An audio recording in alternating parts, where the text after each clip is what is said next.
Good evening, ladies and gentlemen, and welcome back to FTL Faster Than Light Captain's Edition. We are back to travel through space and time with the crew of the USS Finer Things. We've got Sergeant Scotty on the engines, Lieutenant Jenkins on the shields, Major Maya on the piloting, and Ensign Rolf on the weapons.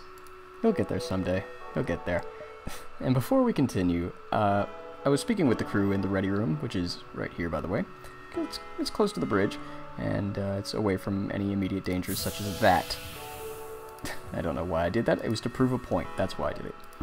And Lieutenant Jenkins actually brought up a decent point. When I had left you guys, I had asked what strategies you thought would be wise for the ship as we progressed, and I asked about what I should invest in. By that I mean, for example, if I were to buy right here, I can't move my mouse over to the side of the screen, but you see where it says 20 and 30? I would have to pay 50 scrap to get 2 more points into the shield system itself. And that means I could put 2 more power bars in there if I had them. At the moment, I only have 9 power bars to distribute across all of the systems as a whole. I can shuffle them around as I please, but I only have 9. If I were to buy more, then I could put another one into the med bay and have that powered at the moment. If I were to put more... Okay, here's a better example. See on the right where it says 50, 75, 90, and 100? That's more system power. The more... And it's the same sort of principle for all of these systems as well. But the more system slots there are, the more power bars I can put into a system, and the more efficient or more powerful that system will be. So if I were to buy 2 power bars there, 2 power slots rather, and 2 power bars here, I can't because I can't afford it. I could put up another layer of shielding, but I can't afford that, so I can't really do that. However, if I were to buy, say, a couple of a slot for the engines and buy another power bar, or even 2, that means I could put another power bar into the engines, and we would have that little bit more dodge. See where it's yellow on the side there? That's another system slot, and this is more power bars to put into those systems. So I hope I explained that better. It's a little bit tongue twistery because the terminology is fairly similar, but if that doesn't make sense, I can try and explain it better in the next video, or as I actually buy things. But let's try and get through the rest of this system today, shall we? And we'll see how much scrap we have at the end of all that, and we'll see what decisions we can make. Okay, you jump into a sector out of the nebula beset by a plasma storm. An automated rebel scout station at the... Oh boy. So our shields are down. Okay. This is why I hate ion storms, right? We're in a plasma storm, and that means that cuts our reactor power in half. So we only have 1, 2, 3, 4, 5, 6, 7, 8, 9. You see how these top 4 are blued out? That means we can't use them. We would ordinarily have 9 power bars, as I was explaining earlier, to distribute across all of the systems. This shield system requires 2 per layer. The engines can use however many we have. The med bay can use however many we have, and so on and so on. With this one, we may need to play it a little bit dodgy and take some out of the shields and just rely on the one, because we don't want to turn our oxygen off. That would just end badly because we don't know what their weapons are.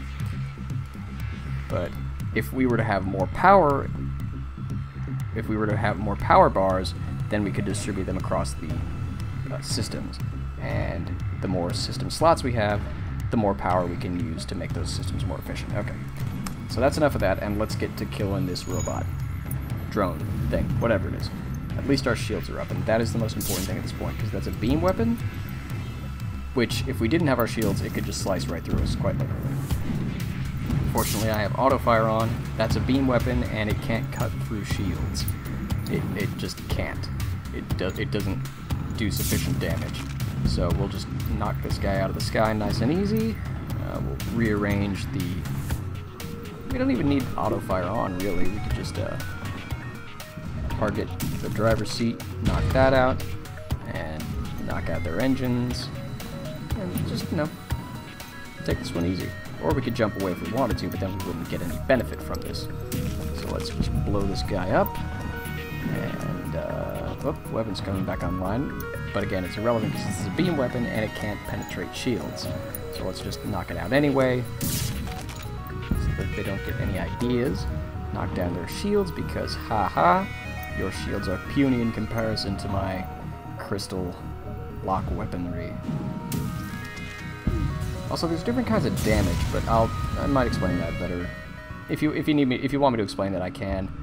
But I feel like I think I've done a decent job of that. So let's do ding ding, just to get out of the nebulas, because nebulas are almost never fun. But they are useful if I had the disable mod off. If I had the disable fleet mod off. So if you jump into a nebula, where the fine print says the nebula here will make the fleet pursuit slower, but will disrupt my sensors. So I can't see into enemy ships unless I have a slug, which I don't at this point. But if the fleet were still able to move, instead of jumping between, say, this point and this point, they would only jump about this point to this point, but in a straight line across. So let's jump to here, and then up, and then back around. We'll bootleg back around to the exit. So cross paths with an advanced scout, searching the section.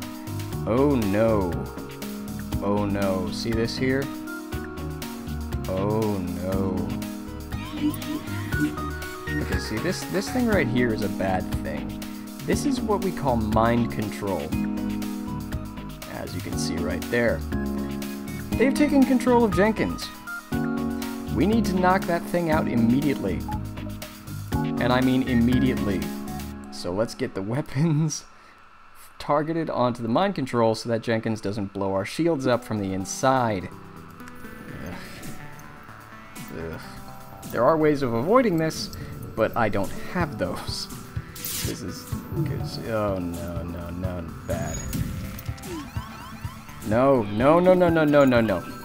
No, no, no, no, no. Okay. Thankfully it's only temporary, but their weapons are quite powerful. So we need those shields up quickly. So they can temporarily take control of an enemy crew, my crew, rather, and do damage from within. Ugh, and just got rid of them. Oof, that was messy. That could have gotten really bad. Sentient nuisances just keep on coming. You telling me, man. So we get 2 missiles, a drone, and 22 scrap out of that. That's not bad. That's not bad. But I think we have a hull breach in the sensor bay. So let's get Jenkins and Maya up in there. Yep. Hull breach in the sensor bay. That's not bad. It's easy enough to repair. Rolf, let's get you in there. Let's get you guys in there. So the system has been fixed. The hull breach has been fixed. That's the most important part. But we can't re-oxygenate the room because the doors were offline. Now we can. Just get some more oxygen in there. And now our guys can breathe as they repair it. Rolf, thank you. Oh, and in case you didn't notice, when Rolf moved in here, the doors turned from orange to sort of silvery gray. That means some systems, like the sensors or the doors, when you have someone in them, they become leveled up. They just automatically level up. Same thing. So it's sort of the same thing as like the engines or the shields or the cockpit or the weapons bay. But let's just heal you guys up. So let's show this here. Does this actually explain it?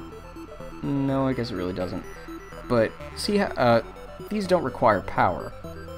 But if you put someone in there, it's as if you had leveled it up by paying for the next level of it.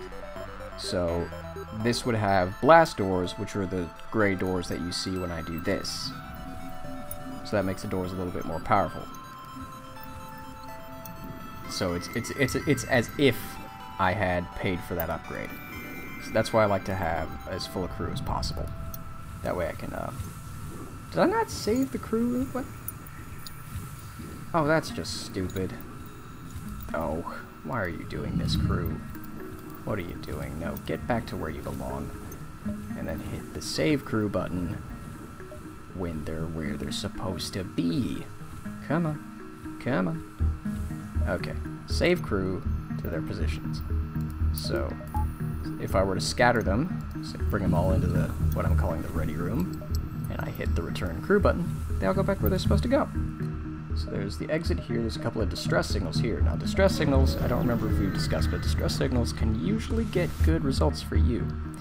Alright, once you arrive at the location of the distress signal, a call civilian from a ship hails you. Thank you for responding to our beacon. Can you lead us to the nearest depot? Sure, why not? No, we're not going to loot them. Lead them where we need to go. 12 scrap, that's fine. And the quest, that's just down there, that's nothing. That's nothing. They'll give us 12 scrap now. They'll probably get something better for us, something more for us up there. What can we do here? Distract signal is coming from a heavily guarded mining platform. An unhappy employee has sabotaged the drone control. So, postal worker. Industrial beam drones run amok and attack the installation.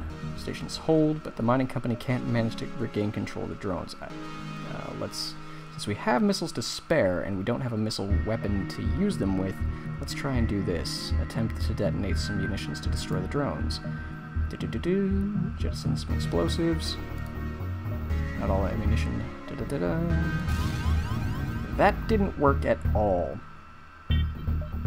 That actually hurt me more than anything. And now there's a fire. Okay, Jenkins, what are you doing?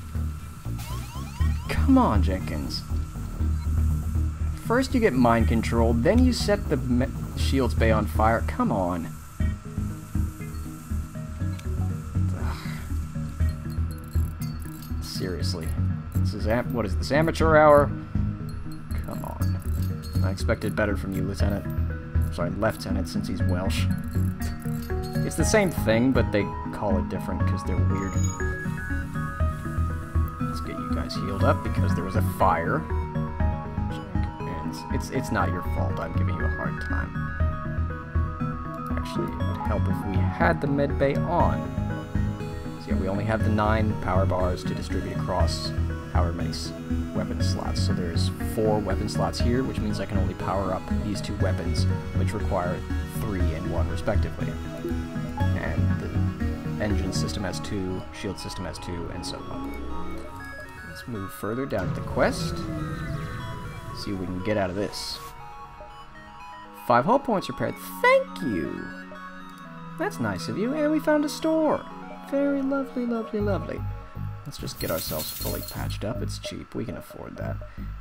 What does this do? Ooh, oh, this could be helpful. Okay, so this prevents enemies from teleporting onto my ship unless they have a sufficiently advanced teleporter.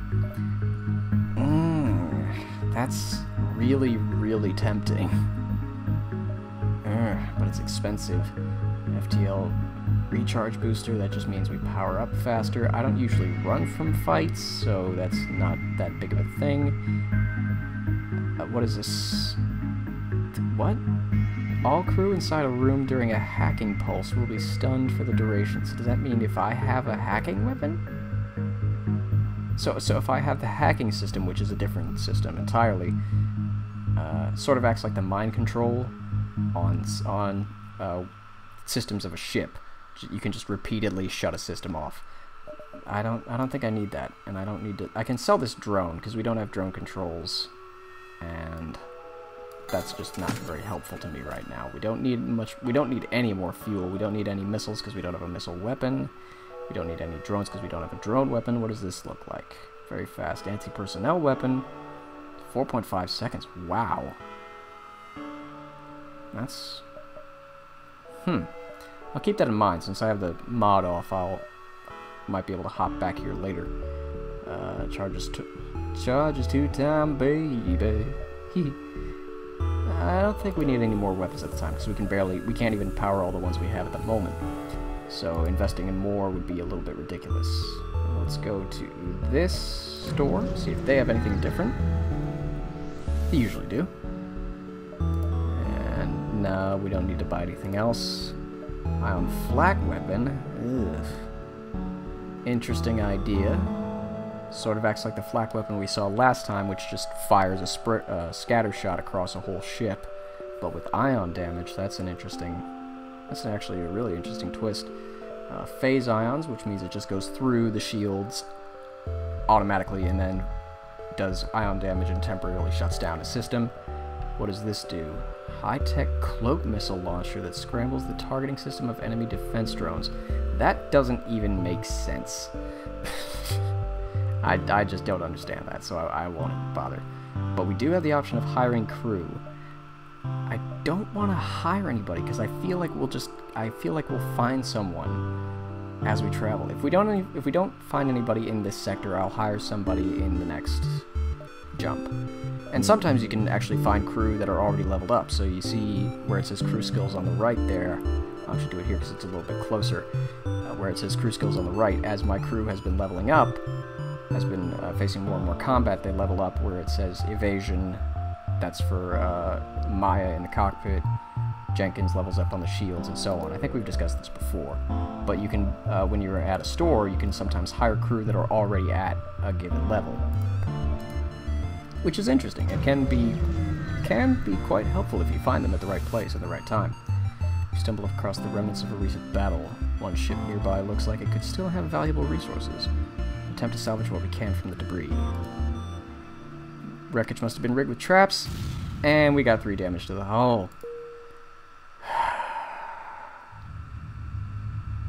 Nope, I'm not blaming Jenkins. I'm not blaming Jenkins. It's just fun to know that this is a real guy. What do we have here? After a short time you receive a message. Hello, I hope it's not a bother, but we're looking for an escort to a nearby system. Sure, why not? And another quest marker. Oh, perfect. That's right where we're going. This is going to be a quick video today. And we're right into a trap. Lovely. Oh god, a drone. I don't like the look of this. It repeatedly attacks our ships, and that's just all it does. And that's a beam weapon, so we need to shut that thing down right away. Let's put our weapons on the drones and on their weapons, and just pray. Because this could get very nasty indeed. So that connected, that took down the drone, that's good. Beam weapon can't do anything. Weapons are down, perfect. And since they have a med bay, let's take that out so that they can't heal themselves back up. Hull breach in there, nice to hear. And let's go after their oxygen, just so that way they're all over the ship. They can't repair anything efficiently. They're scattering, and they're surrendering. Perfect. So we get 6 fuel, 12 scrap. We could probably get more if we didn't accept surrender, but since I am a gracious captain, I am a merciful captain, I will accept their surrender and honor my troops and let them leave. And jump to the exit. Let's see what we can find here. Jump to the exit when the FTL drive charged. We can jump to the next sector. Ooh, rebel ship nearby. Doesn't seem to want to engage you. We could demand their surrender, but let's avoid them. We don't need to do any more damage to them. So I'll actually pause it here. I'll actually cut it off a little bit early. It'll be a short video this time. And so now that I've done a little bit better of an explanation on ship systems, we have 166 scrap to work with. It would cost us 50 to get the next layer of shields available, and 45 to get it powered, and it would cost us about just increasing amounts. We could even invest in the engines, which allows us to evade a little bit better, sensors, which allows us to see what the ship is doing, where the enemy crew is. We can improve the doors, which is much more helpful than it sounds. Engines just let us dodge a little bit better. Shields is shields. Medbay, not something you really need to invest in, but it is a viable strategy. I just personally have never used it. Oxygen, you don't have to have it powered, but it's also always nice to have. That way if people start attacking it, it just does damage to the outermost layer before it actually shuts off. Or we could invest in the weapons so that we could possibly power the heavy ion. However, that would cost us a lot of scrap. So, just some things to think about, if you have any advice on that. And also, which way do we want to go? You guys could plan my next jumps. So, this is something we haven't been able to discuss before, because I died in my first run on the first few jumps. Because I am not a good pilot. I'm not a good commander. So, the ultimate goal is to get to the end here, where the Rebel fleet ultimately lies. And along the way, you can jump to either civilian, hostile, or hazard. Same color scheme as Noir Syndrome, by the way. Think about that. Think about that. But hazards could be anything from ion storms to solar flares to asteroid fields. Potentially very hazardous. Actually quite hazardous, because it even says it in the name. Whereas there's hostile sectors, which just mean more combat encounters. So every jump I go to, I'm more likely to face someone who's going to fight me. And civilian sectors are more likely to have shops and quests. So I could jump up here and down here and then back down here, or I could jump up here and up here and up here and around. However you guys want to do. So let me know if you want me to go to the hazardous section, the Union Waste Disposal, SETI 5, I think, or the Outer Walls. That actually sounds pretty interesting. I would personally want to go here just to see what that... I would also just don't want to go through a hazard section, but it's up to you guys. I'll leave it in... So leave where you want me to go in the comments below, and hopefully I gave a good enough explanation as to how this works, as to what strategies you want me to try. Also leave those in the comments below. So from Scotty, Jenkins, Maya, Rolf, and myself, that does it for this week on FTL. We'll see you next time, same place, as we travel through time and space. See you then. Bye!